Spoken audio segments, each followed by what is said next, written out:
Welcome to special analysis. నేను రమ్మ మండవ. ఈరోజు అనాలిసిస్లో భాగంగా మనం తీసుకోబోతున్న టాపిక్ ఏంటంటే నా టార్గెట్ తెలంగాణ టీడీపీనే తేల్చేసిన కవిత అని చెప్పేసి నేను టైటిల్ పెట్టడం జరిగింది. ఈ అంశం మీదే ఈరోజు మనం డిస్కస్ చేసే ప్రయత్నం చేద్దాం.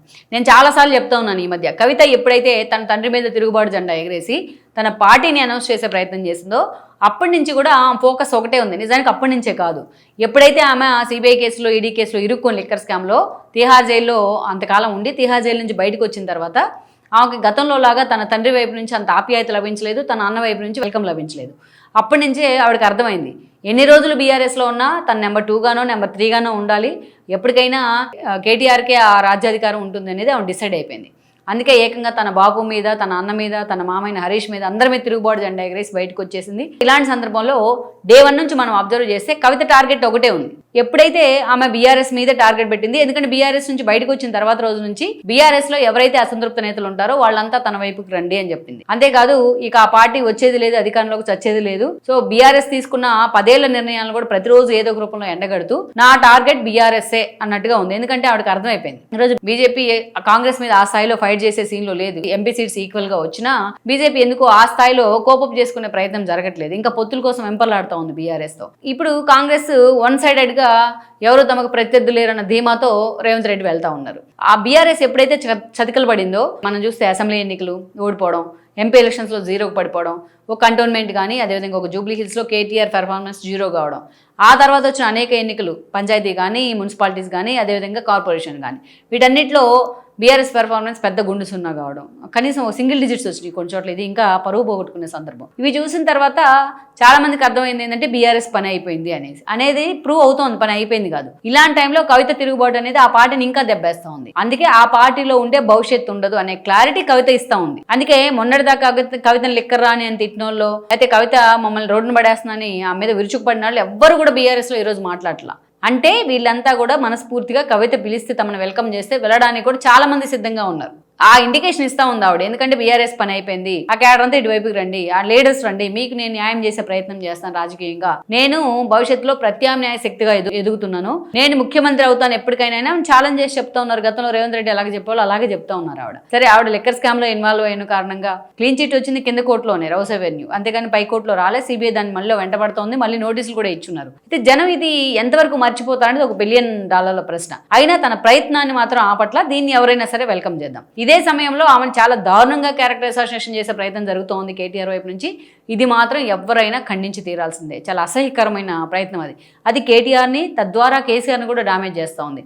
ఎంత కాదనుకున్నా ఆమె బీఆర్ఎస్ బ్లడ్డే, ఆమె నాన్న కేసీఆర్ బ్లడ్డే, అయినా కేటీఆర్ ఆమెను వ్యతిరేకిస్తూ ఉన్నారు, ఆమె క్యారెక్టర్ అసాసినేషన్ చేస్తూ ఉన్నారు. ఇది మాత్రం దారుణం, దీన్ని ఖండించాలి. Apart from parties, apart from regions. అయితే ఇక్కడ మనం చూస్తే కవిత టార్గెట్ ఏంటనేది ఈరోజు బీఆర్ఎస్లో ఉందంతా ఎవరు? మేజర్ షేరు తెలంగాణ టీడీపీని సక్సెస్ఫుల్గా ఇక్కడ నుంచి ఖాళీ చేసి పంపిద్దామని కేసీఆర్ ప్రయత్నం చేస్తే మొత్తం చంద్రబాబు నాయుడు ఆ రోజు పరిణామాలు కూడా అలా వచ్చినాయి రాష్ట్ర విభజన తర్వాత. సో మిగిలిన టీడీపీ క్యాడర్ మొత్తాన్ని, లీడర్స్ మొత్తాన్ని తన పార్టీలోకి, తద్వారా క్యాడర్ మొత్తాన్ని తీసుకున్నారు కేసీఆర్. లైక్ వైఎస్ఆర్సీపీ, టీఆర్ఎస్ ఒక సెంటిమెంట్ బేస్ మీద నిర్మితమైన పార్టీ, ఒక ఉద్యమ పార్టీగా ప్రస్థానం స్టార్ట్ అయింది. తెలంగాణ ఉద్యమ ఆకాంక్షను తమ నినాదంగా తీసుకుంది. ఆ తర్వాత రోజుల్లో అది ఫక్తు రాజకీయ పార్టీ అయింది, అది వేరే విషయం అయినప్పటికీ. అంటే ఒక సెంటిమెంట్ బేస్ మాత్రమే ఆ పార్టీ రాజకీయాలు చేయగలదు. ఒక సంస్థాగత నిర్మాణం వెరీ పూర్ ఆ పార్టీకి, లైక్ వైఎస్ఆర్సీపీ.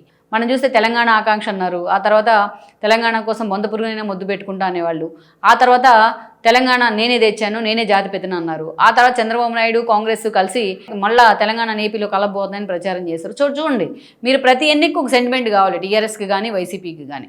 సో మొన్నటి ఎన్నికల్లో అదేంటో జనం తెలుసుకున్నారు కాబట్టి, రియలైజేషన్ అయ్యి వచ్చింది కాబట్టి, సో కేసీఆర్ని నిజంగానే ఇంట్లో కూర్చోబెట్టారు. ఈరోజు కవిత టార్గెట్ అదే. ఆ పార్టీకి మనుగడ లేదు అనేది ప్రూవ్ అయింది, అది ఆల్రెడీ ప్రూవ్ అయిన ఫ్యాక్ట్ కాబట్టి మిగిలిన వాళ్ళంతా నా పార్టీలోకి రండి. మిగిలిన వాళ్ళు ఉన్నంతా కూడా టీడీపీ నేతలే, మేజర్ షేర్ టీడీపీ బ్యాక్గ్రౌండ్ వాళ్ళంతా నా పార్టీలోకి రండి అని ఆమె పిలుస్తూ ఉంది. చాలామంది నేతలు ఆమెతో టచ్లోకి వచ్చారు. నిజంగా గట్టిగా మాట్లాడితే ఆవిడకి రాజకీయ సలహాలు ఇస్తుంది కూడా కొంతమంది మాజీ టీడీపీ నేతలే, ప్రజెంట్ బీఆర్ఎస్లో ఉన్న వాళ్ళే. ఎవరు ఎప్పుడు ఆ పార్టీ నుంచి వెళ్ళిపోతారని కేసీఆర్కి ఈరోజు నిఘా పెట్టడానికి అధికారంలో కూడా లేరుగా, ఫోన్ ట్యాపింగ్ లాగా. అందుకే ఆ పార్టీ ఉలిక్కి పడతా ఉంది, ఎప్పుడు ఏ నేతలు వచ్చి బండేస్తాడు తమ మీద అనేసి. అంతేకాదు ఇంకో వైపులో చూస్తే ఆమె తెలంగాణ టీడీపీ క్యాడర్ కూడా ఆమె టార్గెటే. ఆమె పార్టీ పెడతానని అనౌన్స్ చేసిన వెంటనే బీసీని అనాథం అందుకుంది. రేవంత్ రెడ్డిని టార్గెట్ చేస్తూ వచ్చింది. బీసీల అంశం మీద, రిజర్వేషన్ల అంశం మీద ధర్నాలు చేసింది, నిరసనలు చేసింది, అరెస్ట్ అయింది. ఇన్ని చేశారు కవిత ఈ విషయంలో. తెలంగాణలో టీడీపీకి ఉన్న ఓట్ బ్యాంక్లో బీసీ ఓట్ బ్యాంకే మేజర్ షేర్లో ఉంది. బీసీ ఓట్ బ్యాంక్ చాలా సాలిడ్గా ఉంది ఆ పార్టీకి. అందుకే తెలంగాణ టీడీపీ మీద ఫస్ట్ నుంచి సానుభూతి ఉంది. ఇంకా గట్టిగా చంద్రబాబు నాయుడు అపాయింట్మెంట్ ఇచ్చినా, లోకేష్ అపాయింట్మెంట్ ఇచ్చినా కలవడానికి కూడా ఆమె రెడీగా ఉండింది. మధ్యలో ట్రై కూడా చేసింది ఆమె చాలా సీరియస్గా. ఎందుకంటే తెలంగాణ టీడీపీ క్యాడర్ తన వైపే ఉంది అని ఒక ఎక్స్పోజర్ ఇచ్చుకోవడానికి ఆమె చాలా ప్రయత్నాలు కూడా చేసింది. సో ఇప్పుడు కూడా ఆమె బీఆర్ఎస్ని టార్గెట్ చేస్తుందంటే తెలంగాణ టీడీపీ మొత్తాన్ని తన వైపుకు తిప్పుకునే ప్రయత్నం చేస్తూ ఉంది. ఎందుకంటే రేవంత్ రెడ్డి ఈ స్థాయిలో ఉన్నారు ఈరోజు సీఎంగా అంటే, రేవంత్ రెడ్డి ఇన్ని ఎన్నికల్లో వరుసగా గెలుస్తూ వస్తున్నారంటే ఈవెన్ జూబ్లీ హిల్స్ ఆర్ కంటోన్మెంట్ పంచాయతీల్లో కూడా ఇదంతా కూడా టీడీపీ క్యాడర్ పుణ్యమే అని అందరికీ తెలిసిన విషయమే. మేజర్ షేర్ టీడీపీ క్యాడర్ది కూడా ఉంది కాంగ్రెస్ ప్రభుత్వం రావడంలో, రేవంత్ రెడ్డి గెలుపులో. అందుకే ఆవిడ ఆ స్థాయిలో ఫోకస్ పెడతా ఉన్నారు. అవకాశం వచ్చినప్పుడు చంద్రబాబు నాయుడిని ఆకాశానికి ఎత్తేస్తూ ఉన్నారు. అందుకే ఈరోజు క్లియర్ కట్గా నా టార్గెట్ తెలంగాణ టీడీపీని అనే విధంగా ముందుకెళ్తా ఉన్నారు. సో మొత్తానికైతే ఈ క్రమంలో ఇలాగ ఇంత సీరియస్గానే వెళ్తే బీఆర్ఎస్ ఖాళీ అవ్వడానికి పెద్ద టైం కూడా పట్టదు. ఇది విశ్లేషకుల అంచనా రాష్ట్రంలో. మరి కవిత ఈ విషయంలో ఎంతవరకు సక్సెస్ అవుతారనేది కూడా మనం చూడాలి. ఈ వీడియో మీకు నచ్చినట్లయితే please share, like and subscribe.